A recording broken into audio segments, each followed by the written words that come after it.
মানুষ পরাজয়ের জন্য সৃষ্টি হয়নি, তাকে হয়তো ধ্বংস করা যায় কিন্তু হারানো যায় না। প্রয়োজন অনুসারে মানুষের গুরুত্ব উঠানামা করে, তাই মানুষ প্রয়োজনে ভালোবেসে কাছে টানে, আবার প্রয়োজন শেষে অবহেলা শুরু করে। জ্ঞানী মানুষ নিজেকে বোকা মনে করে, আর বোকা মানুষ নিজেকে জ্ঞানী মনে করে। মানুষ মৃত্যুর চেয়ে হারানোর ভয়ে বেশি কাঁদে, কারণ হারানোর ব্যথা শেষ নিঃশ্বাস অবধি কাঁদায়, আর মৃত্যু সকল গল্পের সমাপ্তি ঘটায়।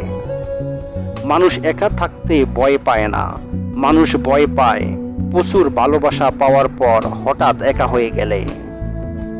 জীবনের সেরা শিক্ষাটা পাওয়ার জন্য কোনো না কোনো মানুষের কাছে একবার ঠকে যাওয়াটাই খুব দরকার। অসৎ লোক কাউকে সৎ মনে করে না, সকলকেই সে নিজের মতো ভাবে।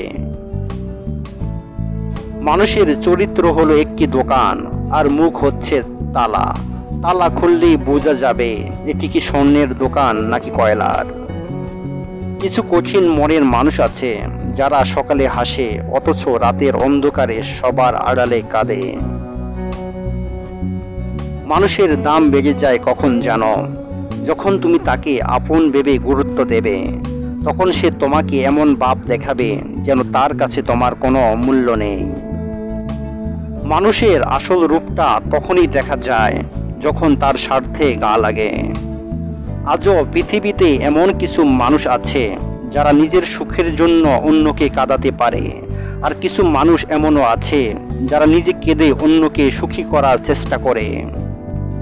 আবেগপ্রবণ মানুষগুলো খুব বোকা হয়ে থাকে, তারা খুব সহজে মানুষকে বিশ্বাস করে ফেলে, তাই তারা সবচেয়ে বেশি ঠকে। জীবন হতে পারে চমৎকার যদি আপনি একে ভয় না পান। এর জন্য প্রয়োজন সাহস, কল্পনা শক্তি ও অল্প কিছু টাকা কড়ি। জীবন যেমনই হোক না কেন, অবশ্যই এমন কিছু আছে যা তুমি করতে পারবে এবং সে কাজে তুমি সফল হবে।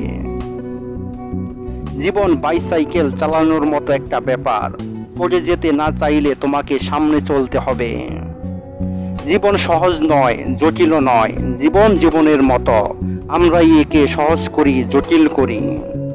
ভালোবাসা দিয়ে ভালোবাসা না পেলে তার জীবন দুঃখের ও জড়তার। জীবনটা খুবই ছন্দনীয় হয়ে যেত যদি জীবনে কোনো হাসি ঠাট্টা না থাকতো।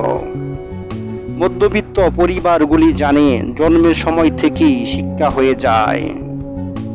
সৎ মানুষ মাত্রই নিঃসঙ্গ, আর সকলের আক্রমণের লক্ষ্যবস্তু। শত শত আঘাতের পরেও মুখে হাসি রেখে পথ চলার নামই জীবন।